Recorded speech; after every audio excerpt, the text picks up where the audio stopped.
going to restaurants and stuff like that. I mean, if you're as a European, if you're going to the USA for the first time, then like anything is gonna be interesting basically. So Yeah. yeah, just going to a cafe and ordering something to eat is like a really exciting thing already.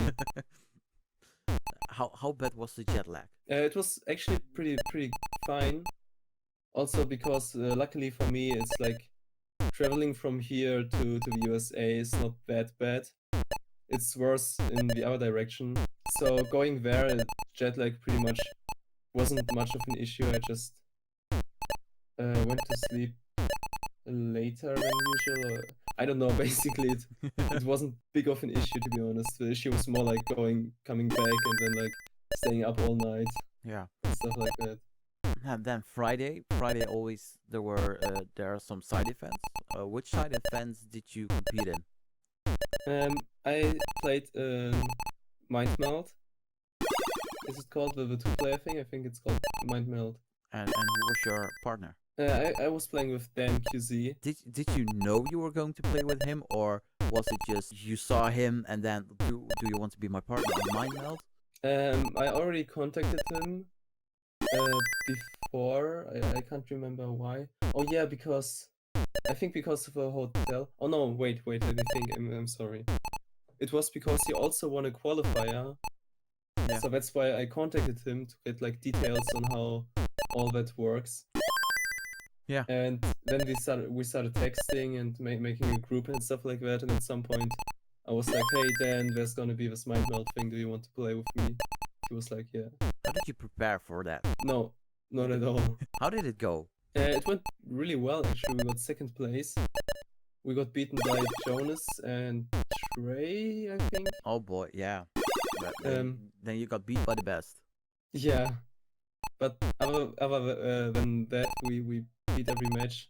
We got second place, like I said, so it went pretty well considering that we didn't practice or anything. Yeah. I also competed in the Invisible Tetris, and that didn't go well at all. I lost in the first round, and I think I probably had the lowest score of all the tournament.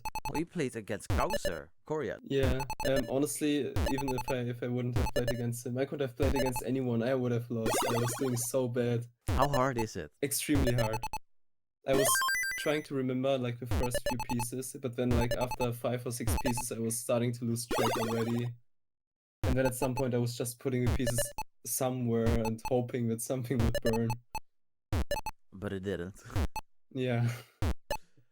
And then you also played a third side event? Which one? I played in the known Xbox high score tournament thing. How did that go? I would say that went okay. I can't remember my score, but it wasn't that far away from like top scores. I think I also have an advantage because of my tapping, so I don't have to load dash and I can react faster to the piece falling. True. And what I also did, which is not quite a side event, but they also had like a station for like testing your tapping speed. Because they did some studies on something. Yeah. So they had made you like tap for specific amounts of times. Like first you have to tap for 1 second, then for like 30 seconds straight, and then for like 10 seconds.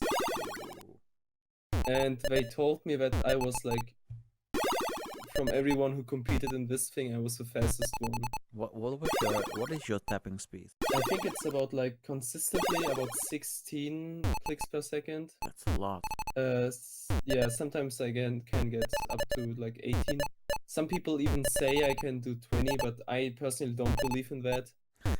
I believe this is more if I like just tap the pieces in the right frames basically, or if I just get lucky or something. Yeah. I don't think it's possible for me to tap 20 hertz, but like 16, I can get 16 consistently, and then like up to 17 or 18. And then what did you do the rest of the day on Friday? Just vibing, chilling. Like you said, feeling the vibe of the competition. Watching the speedrun event, for example. Yeah. And just like hanging out with the other people, also hanging out with Paul from Singapore, with Dan QZ, like I said, and all these great people. We had a lot of fun. And that one day later, Saturday, it's qualifying day. How nerve-wracking is qualifying day? It's really nerve-wracking. There's basically two ways to qualify. Most people already know that probably, but you can have the station or qualification station for 1 hour, and then you can like play 1 hour straight. Yeah. And the second way is to go into the queue and wait until it's your turn, and then you can play one game. And as soon as you top out, you have to go back into the queue again. Yeah, both of these things were extremely nerve-wracking because in the one qualifying hour, you knew that you had to like get a good score in this 1 hour. Yeah. Because it's not easy to get a really good score in this queue system. And in the queue system, it was also extremely nerve-wracking because you had to wait so much time that you knew that you have to basically play every attempt a good attempt. So really stressful. I heard a lot of people saying that the queue, just waiting in line, is the most fun part about the whole qualifying day. You get to meet so much people. How many people did you spoke to that day? Oh, probably a lot of people. What was also great about the queue, there was one part where it was like kinda going like back and forth, so that you couldn't just see the people in front of and behind you. You could also interact with the people on your sides, if you know what I mean. Yeah. And so in the queue, I for the first time I saw, or I spoke to many people that I knew from like the videos for the first time. Like, for example, I saw Green Teen in the queue for the first time, and I was like talking to him. What was actually really funny about Green Teen, he was playing some modern guideline Tetris on his phone while waiting for the queue No. to do his qualification attempt. That's a whole different technique. Yeah, I was actually asking him, how can you do this? Like, how do you not get confused? How can you play guideline Tetris and then NES Tetris right after and still get good scores? And he was just like, I don't know, I'm just playing. No way. Yeah, I was very surprised. Man. And did people recognize you? That you were Mark who cleared 19.5 for the first time?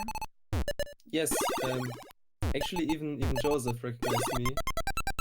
Not by my face, but I was like walking up to him and I was like, hey Joseph, my name is Mark.